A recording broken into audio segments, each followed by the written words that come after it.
Good morning. Good morning. Good morning. Good morning, Tony. Good morning, Ava. Good morning, Lily. I know she's coming in here in a second. I was just texting with her. Oh, what a day. What a day. Hey, sis. I was just saying you were coming in. So, anyways, this morning I have a 4-year coin that I was asked if I had an extra one. So I have an extra one that I'm giving a friend of my husband. I don't know his name or anything other than he's 4 years old as of Sunday. So happy birthday to whoever he is.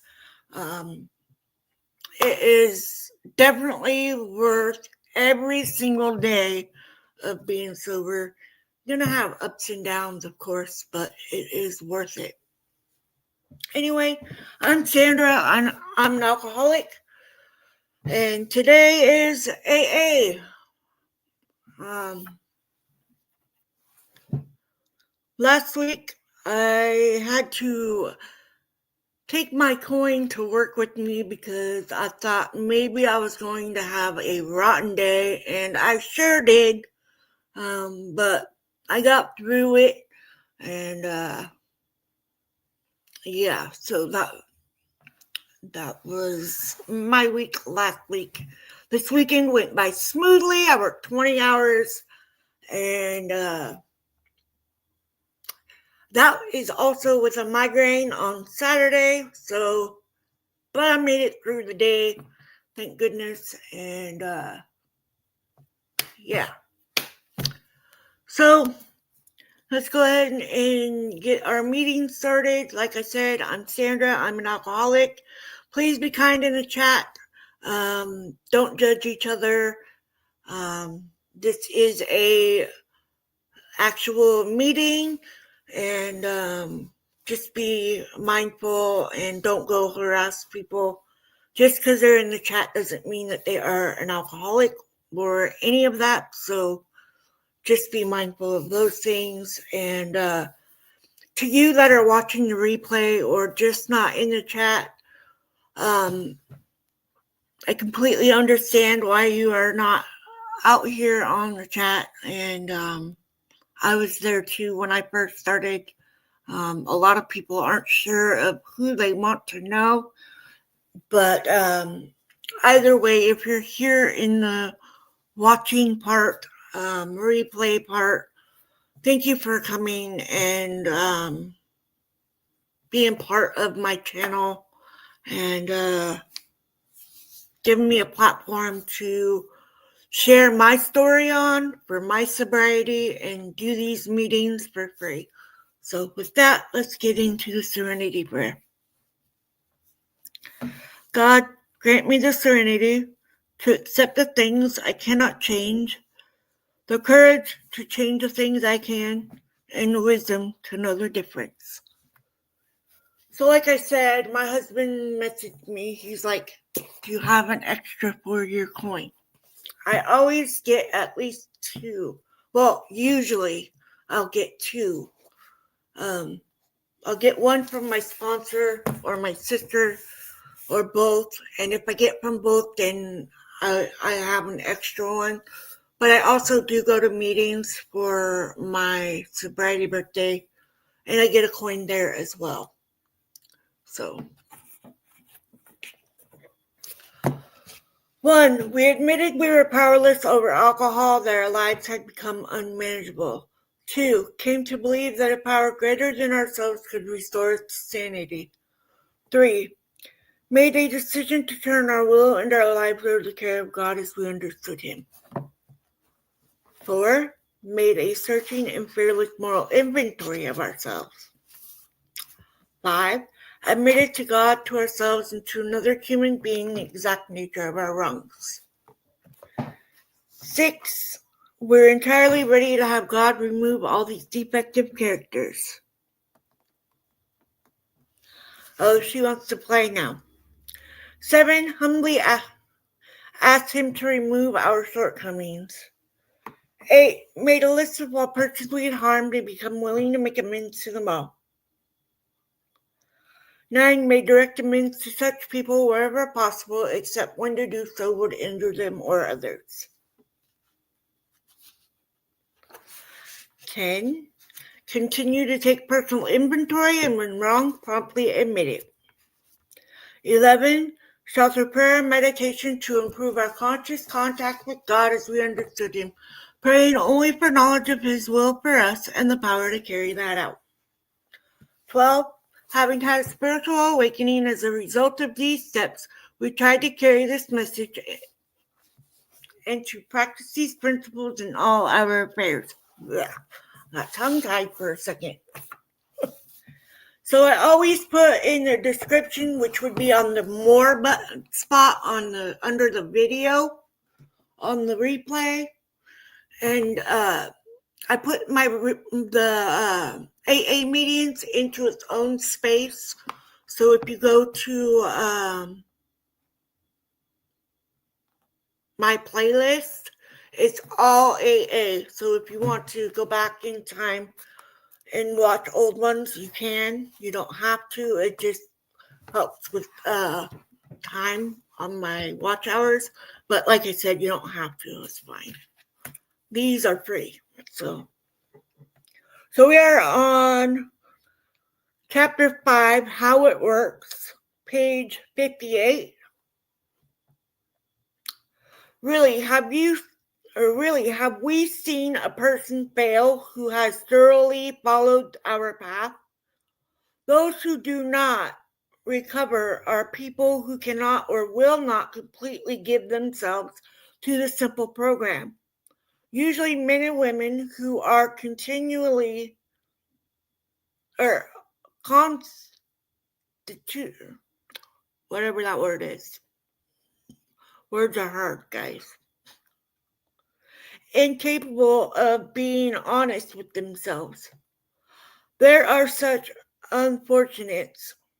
They are not at fault. They seem to have been born that way. They are naturally incapable of grasping and developing a manner of living which demands rigorous honesty.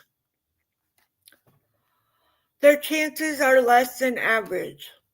There are those, too, who suffer from grave emotional and mental disorders, but many of them do recover if they have the capacity to be honest.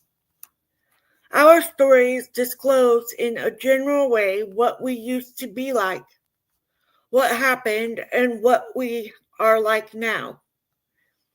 If you have decided you want what we have and are willing to go to any length to get it, then you are ready to take certain steps. At some of these we balked. We thought we could find an easier, softer way, but we could not. With all the earnestness at our command, we beg of you to be fearless and through from the very start. Some of us have tried to hold on to our old ideas, and the result was nil until we let go absolutely. Remember that we deal with alcohol, cunning, baffling, powerful. Without help, it is too much for us. But there is one who has all power. That one is God. May you find him now. Half measure avail us nothing. We stood at the turning point. We asked his protection and care with complete abandon. Here are the steps we took, which are suggested as program of recovery. We admitted we were powerless over alcohol, that our lives had become unmanageable. Came to believe that a power greater than ourselves could restore us to sanity. 3, made a decision to turn our will and our lives over the care of God as we understood Him. 4, made a searching and fearless moral inventory of ourselves. 5, admitted to God, to ourselves, and to another human being the exact nature of our wrongs. 6, we're entirely ready to have God remove all these defective characters. 7, humbly asked Him to remove our shortcomings. 8, made a list of all persons we had harmed and become willing to make amends to them all. 9, made direct amends to such people wherever possible, except when to do so would injure them or others. 10, continue to take personal inventory and when wrong, promptly admit it. 11, sought through prayer and meditation to improve our conscious contact with God as we understood Him, praying only for knowledge of His will for us and the power to carry that out. And 12, having had spiritual awakening as a result of these steps, we try to carry this message to alcoholics and to practice these principles in all our affairs. Many of us exclaimed, "What an order! I can't go through with it." Do not be discouraged. No one among us has been able to maintain anything like perfect adherence to these principles. We are not saints. The point is that we are willing to grow along spiritual lines. The principles we have set down are guides to progress. We claim spiritual progress rather than spiritual perfection. Our description of the alcoholic, the chapter to the agnostic, and our personal adventures before and after make clear 3 pertinent ideas: that we are alcoholic and could not manage our own lives, that probably no human power could have relieved our alcoholism, and that God could and would if He were sought. Being convinced we were at step 3, which is that we decided to turn our will and our lives over to God as we understood Him. Just what do we mean by that? And just what do we do? The first requirement is that we be convinced that any life run on self-will can hardly be success. On that basis, we are almost always in collision with something or somebody. Even though our motives are good, most people try to live by self-propulsion. Hey, you want to come up? Okay. Hi.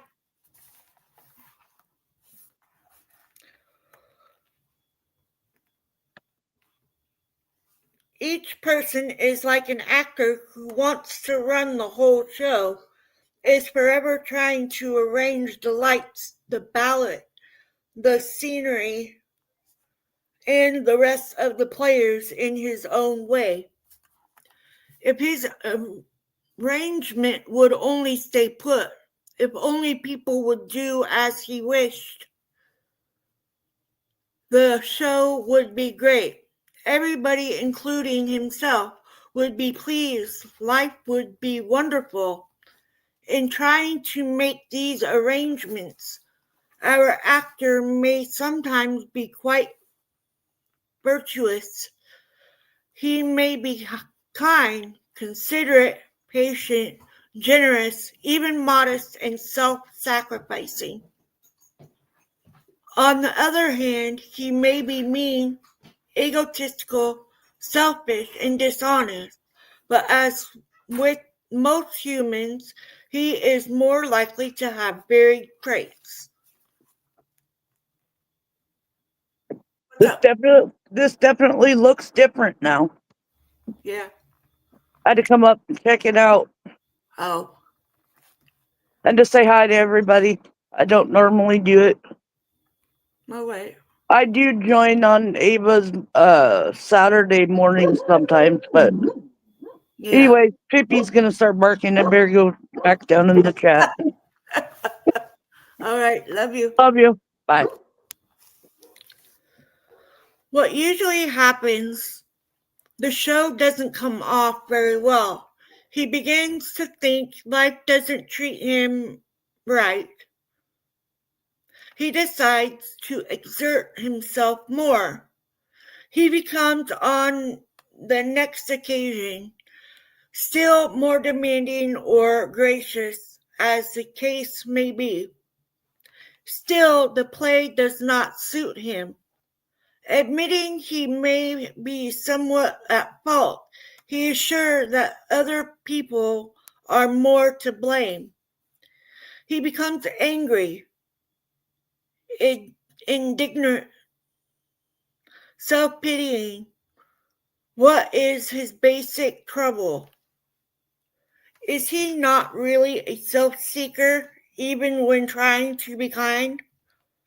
If he's not a victim of the delusion that he can wrest satisfaction and happiness out of this world, if he only manages well, he is it not evident to all the rest of the players that these are the things he wants, and do not his actions make each of them wish to retaliate, snatching all they can get out of the show? Is he not, even in his best moment, a producer of confusion rather than harmony? Our actor is self-centered, egocentric.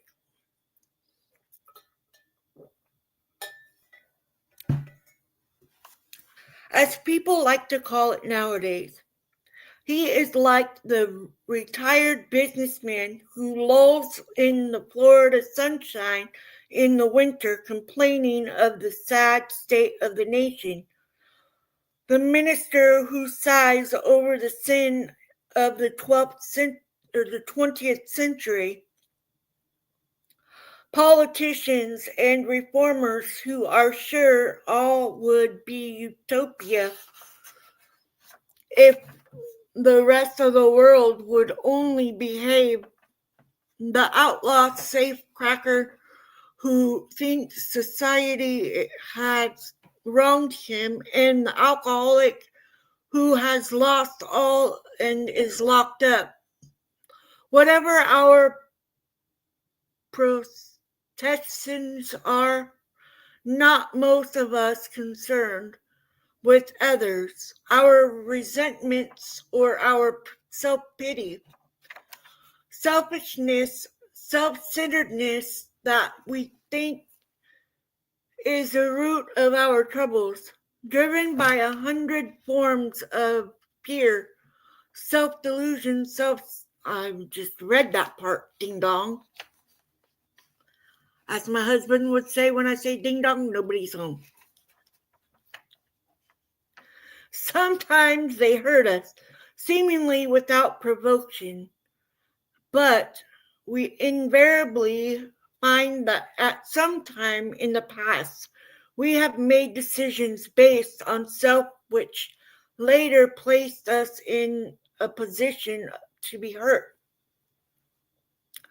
So our troubles, we think, are basically of our own making. They arise out of ourselves, and the alcoholic is an extreme example of self-will run riot, though he usually doesn't think so. Above everything, we alcoholics must be rid of the selfishness. We must, or it kills us. God makes that possible, and there often seems no way of entirely getting rid of self without His aid.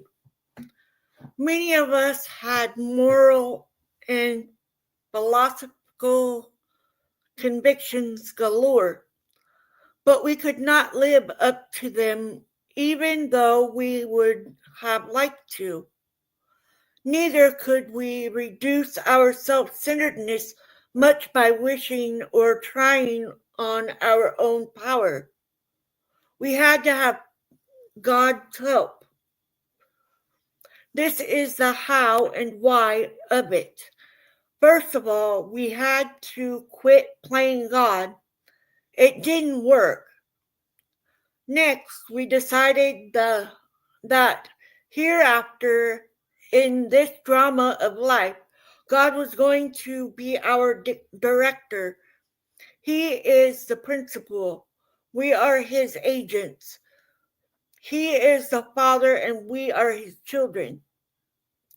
Most good ideas are simple. And this concept was the keystone of the new and triumph arch through which we passed to freedom. When we sincerely took such a position, all sorts of remarkable things followed.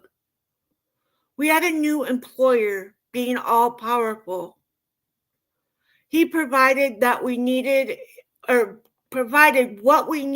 if we kept close to Him and performed His work well.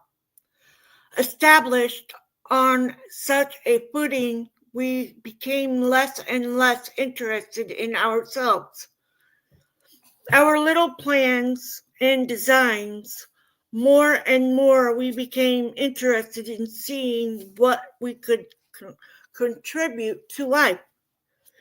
As we felt new power flow in, as we enjoyed peace of mind, as we discovered we could face life successfully, as we become conscious of His presence, we began to lose our fear of today, tomorrow, or the hereafter.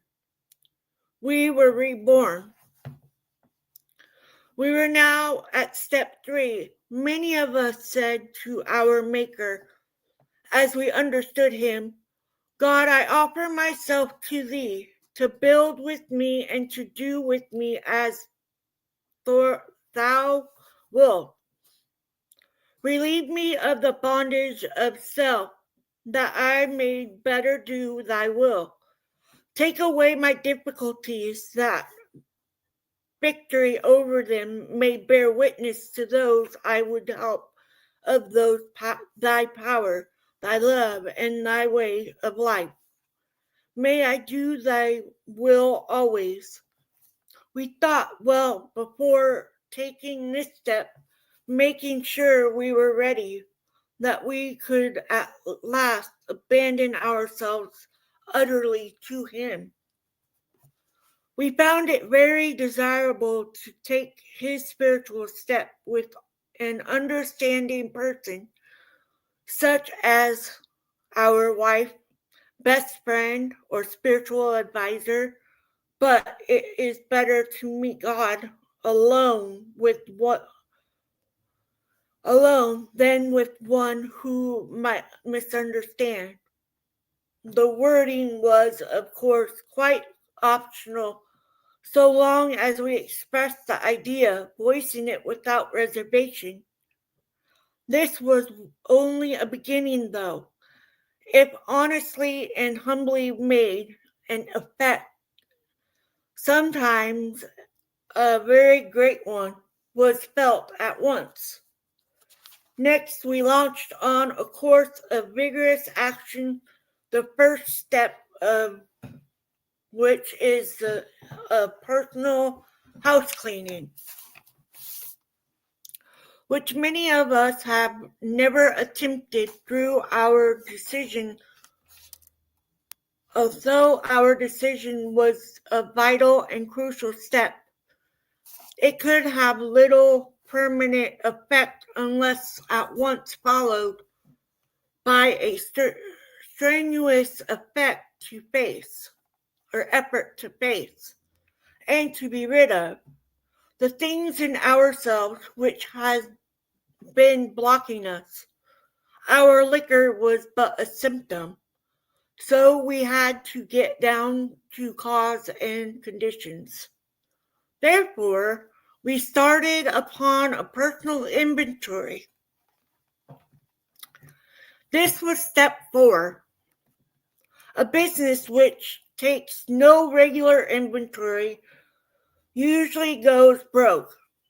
Taking a commercial inventory is a fact-finding and a fact-facing process. It is an effort to discover the truth about the stock in trade. One object is to disclose damage or unsellable goods, to get rid of them promptly and without regret. If the owner of the business is to be successful, he cannot fool himself about value. We did exactly the same thing with ourselves. We took a stock honestly. First, we searched out the flaws in our makeup which caused our failure. Being convinced that self manifested in various ways was what had defeated us, we considered a common manifestation. Resentment is the number one offender. It destroys more alcoholics than anything else. From its stern, all forms of spiritual disease, for we have been not only mentally and physically ill, we have been spiritually sick. When the spiritual malady is overcome, we straighten out mentally and physically. In dealing with resentment, we set them on paper. We listed people, institutions, or principles with whom we were angry. We asked ourselves why we were angry. In most cases, it was found that our self-esteem, our pocketbooks, our ambitions, our personal relationships, including sex, I don't know if I'm supposed to say that word, but I just did, were hurt or threatened. So we were sore, we were burned up. On our grudge list, we set opposite each name our injuries. Was it our self-esteem or our security, our ambitions, our personal or adult relations which had been interfered with? We were usually as definite as the example. So it has an example of all of the things. I don't know if you can see them all, but I'm going to read them anyways. So it says, I'm resentful for, and then it says the cause and effect why, or affects my, okay. So Miss Brown, his attention to my wife, self-relations, self-esteem, fear, told my wife of my mistress, adult relations, self-esteem, and fear. Brown may get my job at the office, security, self-esteem, which is fear, personal relationships, and self-esteem and fear. She's a nut. She snubbed me. She committed her husband for drinking. He's my friend. She's a gossip. My employer, unreasonable, unjust, self-esteem and fear, overbearing security, threatens to fire me for drinking and padding my expense account. My wife misunderstands and nags like Brown wants house put in her name. Pride, personal, adult relations, security, which is fear. We went back through our lives. Nothing counted but thoroughness and honesty. When we were finished, we considered it carefully. The first thing apparent was that this world and its people were often quite wrong. To conclude that others were wrong was as far as most of us ever got. The usual outcome was that people continued to wrong us and we stayed sore. Sometimes it was remorse, and then we were sore at ourselves. But the more we fought and tried to have our own way, the worse matters got. As in war, the victor only seemed to win. Our moments of triumph were short-lived.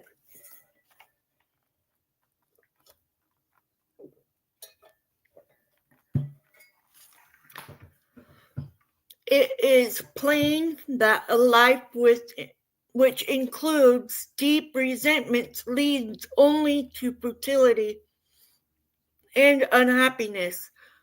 To the precise extent that we permit these, do we squander the hours that might have been worthwhile? But with the alcohol, whose hope is the maintenance and growth of a spiritual expense.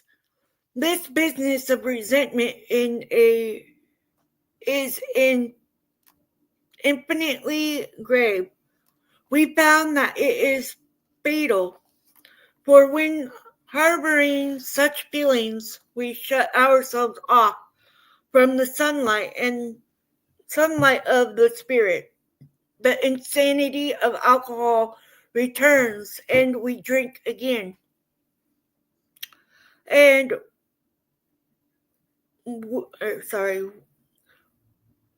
we had to be free of anger. The grouch and the brainstorm were not for us. They may be the dubious luxury of normal men, but for alcoholics, these things are poison. We turn back to the list, for it held the key to the future. We were prepared to look at it from an entirely different angle. We began to see that the world and its people really dominated us. In that state, the wrongdoing of other, fancied or real, had power to actually off us. How could we escape? We saw that these resentments must be mastered, but how? We could not wish them away any more than alcohol. This was our course. We realized that the people who wronged us were perhaps spiritually sick. Though we did not like their symptoms and the way these disturbed us, they, like ourselves, were sick too. We asked God to help us show them the same tolerance, pity, and patience that we would cheerfully grant a sick friend. When a person offended, we said to ourselves, "This is a sick man. How can I be helpful to him? God save me from being angry. Thy will be done." We avoid retaliation or argument. We wouldn't treat sick people that way. If we do, we destroy our chance of being helpful. We cannot be helpful to all people, but at least God will show us how to take a kindly and tolerant view of each and everyone. Referring to our list again, putting out of our minds the wrongs others had done, we resolutely looked for our own mistakes. Where had we been selfish, dishonest, self-seeking, and frightened? Though a situation had not been entirely our fault, we tried to disregard the other person involved entirely. Where were we to blame? The inventory was ours, not the other man's. When we saw our faults, we listed them. We placed them before us in black and white. We admitted our wrongs honestly and were willing to set these matters straight. Notice that the word fear is bracketed along the difficulties of Mr. Brown, Miss Jones, and employer and the wife. This short word somehow touches about every aspect of our lives. It was an evil and cording thread. The fabric of our existence was shot through with it. It set in motion trains of circumstances which brought us misfortune we felt we didn't deserve, but did not we ourselves set the ball rolling? Sometimes we think fear ought to be classed with stealing. It seemed to cause more trouble.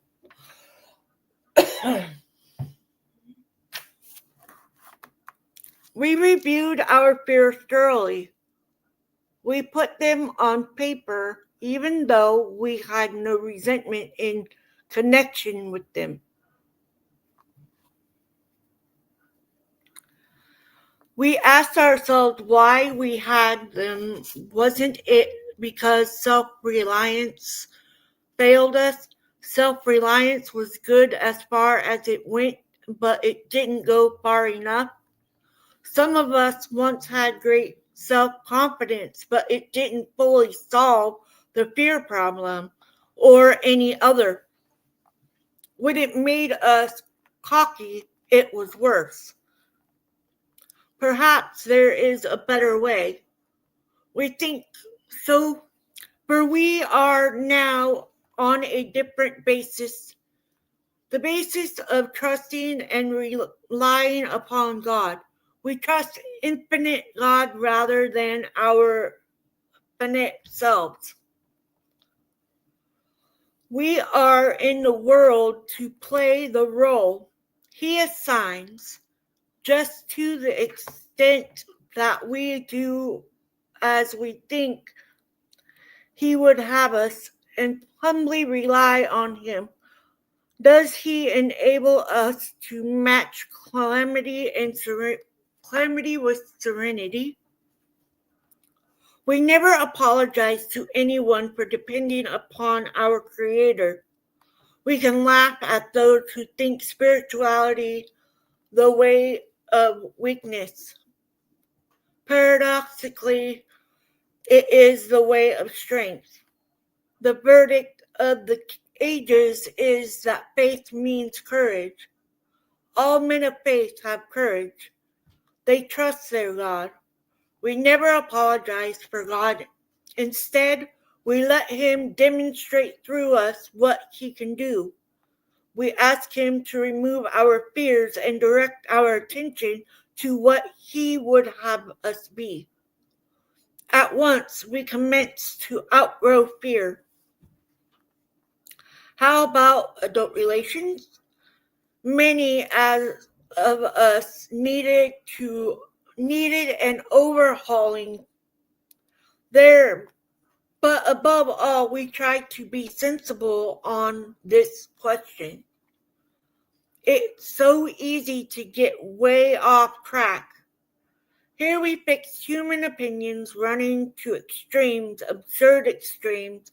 Perhaps one set of voices cry that adult relations is a lust of our lower nature, a base necessity of procreation. Then we have the voice who cry for adult relation and more adult relation, who bewail the institution of marriage, who think that most of the troubles of the race are traceable of adult relation causes. They think we do not have enough of it, or that it isn't the right kind. They see its significance everywhere. One school would allow man no flavor for his fare, and the other would have us all on a straight pepper diet. We want to stay out of this controversy. We do not want to be the arbiter of anyone's adult relation conduct. We all have adult relation problems. We'd hardly be human if we didn't. What could we do about them? We reviewed our own conduct over the years past. Where had we been selfish, dishonest, or inconsiderate? Whom had we hurt? Did we unjustifiably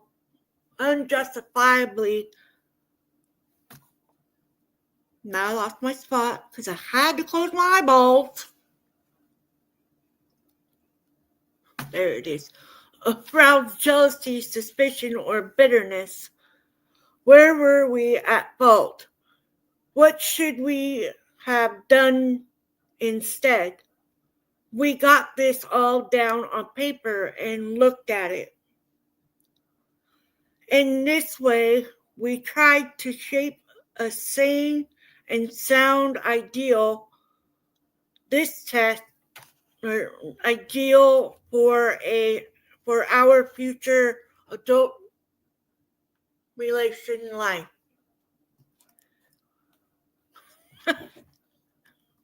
We subject each relation to this test. Was it selfish or not? We ask God to mold our ideals and help us to live up to them.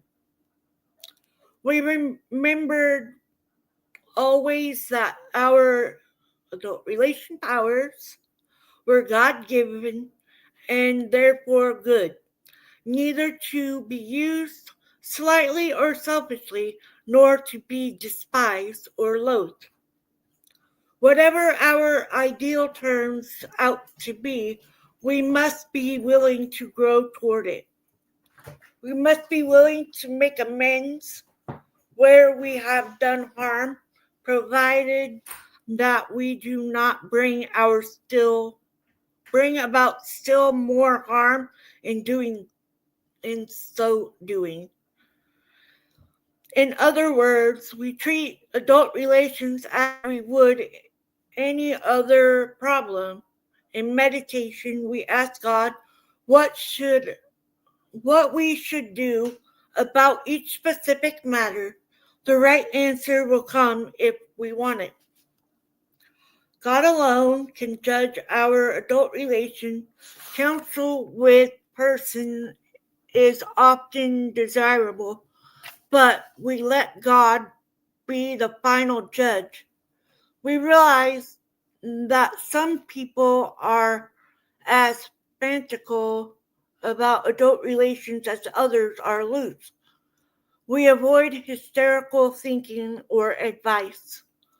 Suppose we fall short of the chosen ideal and stumble. Does this mean we are going to get drunk? Some people tell us so, but this is only a half truth. It depends on us and on our motives.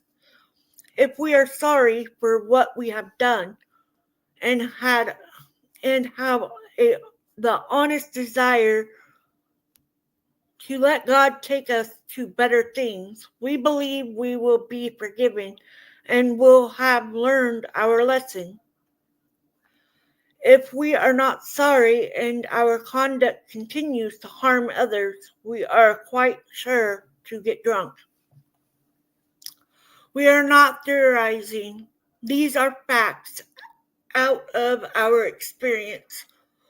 To sum up about adult relations, we earnestly pray for the right ideal, for guidance to each questionable situation, for sanity, and for the strength to do the right thing.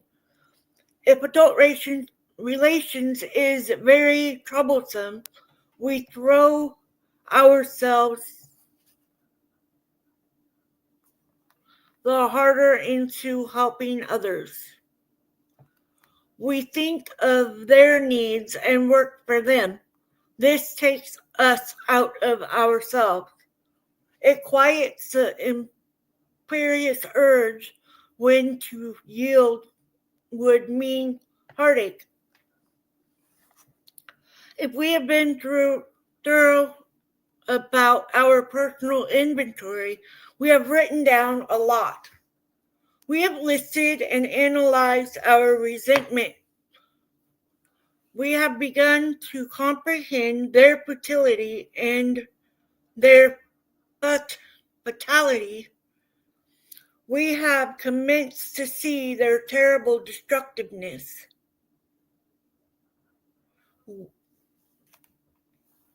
We have begun to learn tolerance, patience, and goodwill toward all men, even our enemies. For we look on them as sick people. We have listed the people we have hurt by our conduct and are willing to straighten out the past if we can.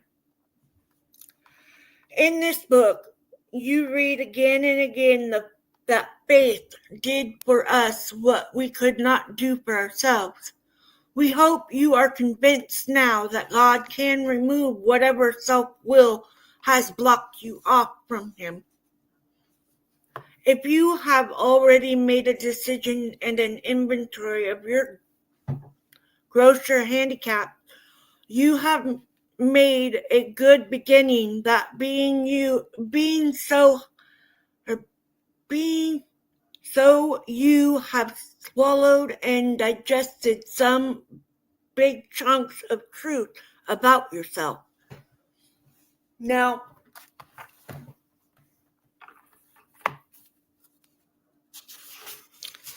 it took me forever to do my fourth step. Forever. And my sponsor nagging me. Well, not really nagging me, but she kept asking me every time I saw her, you do your step 4? You do your step 4? No, I haven't. I haven't even started. No, I didn't. And I had to literally sit by myself in the dark with the cab light on the truck to do my fourth step. I couldn't be around people, and I didn't want to hear anything or anyone while I was doing my fourth step. I started it, and I didn't want to finish it. And eventually, I decided it was time for me to just write it out. I mean, it's all right here, and it's not going to get easier if I didn't do it. So I put my hand on the paper and I just started writing. Now, y'all might know about my abuse as a child by my birth father. I held resentment against him for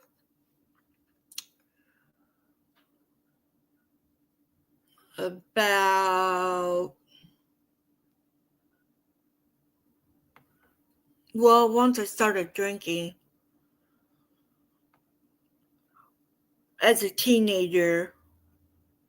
I had the resentment before I started drinking though. But when I got into the drinking more, the more I wanted to reach to him and tell him what he did to me and that he was a no good piece of garbage that never cared about me. All he wanted to do was hurt me and my sister. And that's what I wrote down. And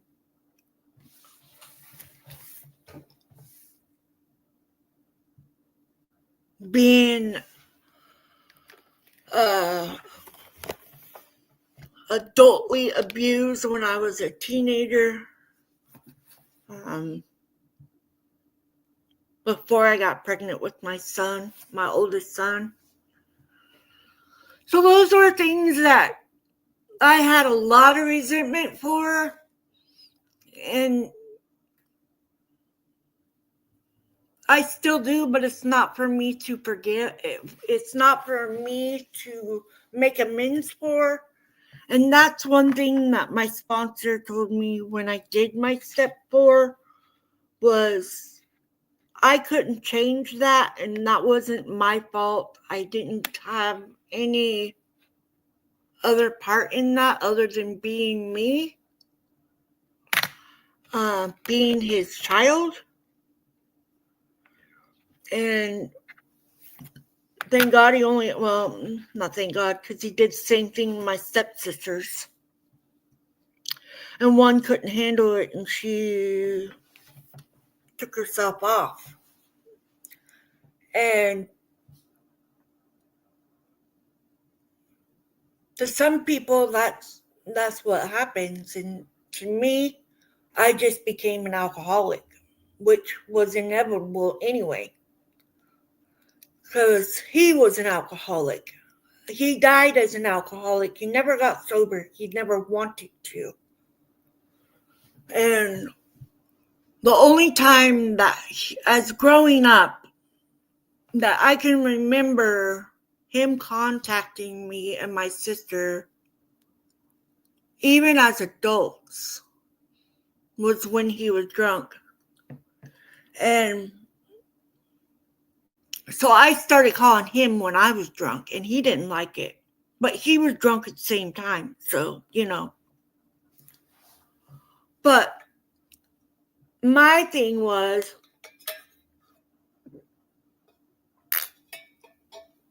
I always wanted him to admit what he did, and he never did. And now he won't, because he's dead.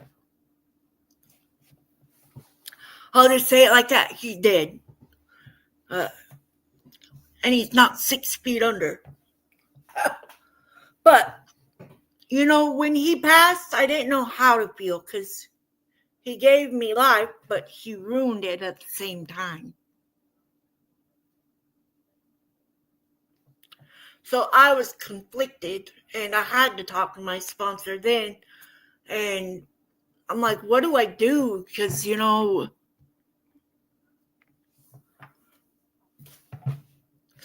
was weird how I found out, too, because my aunt, his sister, unfortunately, she didn't like him. But, not unfortunately that she didn't like him, but she didn't like him at all. Anyway, so she called me on a platform, and she's like, so you asked me to let you know when that happened. She says he's gone. And the next thing I got was a message from his brother that said, I need your signature. I was like, for what? He goes, you're next of kin. I was like, yep, I knew this day was coming. My sister wouldn't do it. But I was more than willing. I was like, send me the email. I'll print it up. I'll sign it and I'll send it back. And you can deal with him and all his crap. I didn't want to deal with nothing. But I had to sign the paper. And sure, I cried. He gave me life. That's all he gave me. But the fourth step is very much one of the steps we must do. Well, we must do them all, but step 4 takes a little bit. For me, it took a while. It took me months to do step 4. And when I did it, I really didn't want to do it then either. But I was waiting for my friend to get there so we could go to a meeting. And so I sat there and I wrote it out. And the way I let it go is I burnt it. I simply burnt it. I'm like, I'm done. Goodbye. Everything was gone. Everything from before I got sober was totally done, and I didn't do all bad things in my drinking career. I did some, but it wasn't all bad. I remember most of it. I wasn't blackout until I blacked out once. And that was when I got my eye on the stove. And so, but yeah, the step 4 is definitely a step that you want to do. It helped a lot. And after I did my step 4 came the aha, and I felt relief from being stuck in all of that bad part of my life, and I could finally move past it. And I'm coming up on 11 years next month, and I didn't even think I'd make it past 1. And I'm turning 11, and I'm grateful for every single day that I wake up sober, and blessed that I still have my family and my friends. And yes, I still have amends to make. I'll always have amends to make because I live day by day, and I'm not always a pleasant person. So, life is life, and gotta live it every day and go 24 hours at a time, because we can't go further than that and think that we're going to be fine and we're never going to drink again and blah, blah, blah. And let me tell you, because sometimes you do go back out. I have friends that have gone back out and they've come back, and, but anyway, so I'm going to read the daily reflection and get the day going again.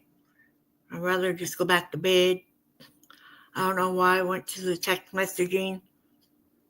So I have an app that shows my sobriety, the daily reflection, the books. You can do the audio books or you can read the books.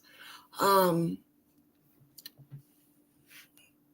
Joe and Charlie tapes and read literature, online meeting finder, nightly review, gratitude list, tap and share this app with friends. So that's where I get mine. So today is October 21st. Nothing grows in the dark. We will want the good that is in us all, even in the worst of us, to flower and to grow. as Bill sees it, page 10.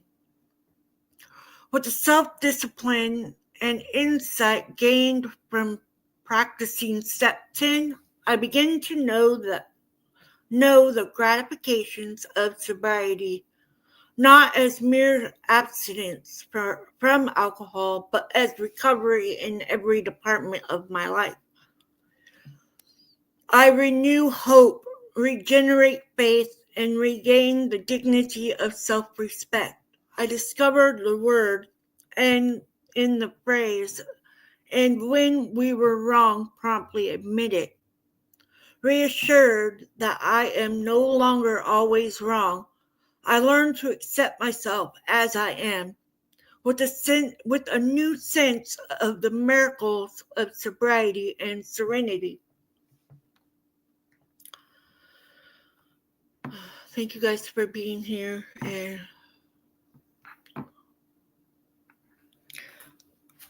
God, grant me the serenity to accept the things I cannot change, the courage to change the things I can, and the wisdom to know the difference.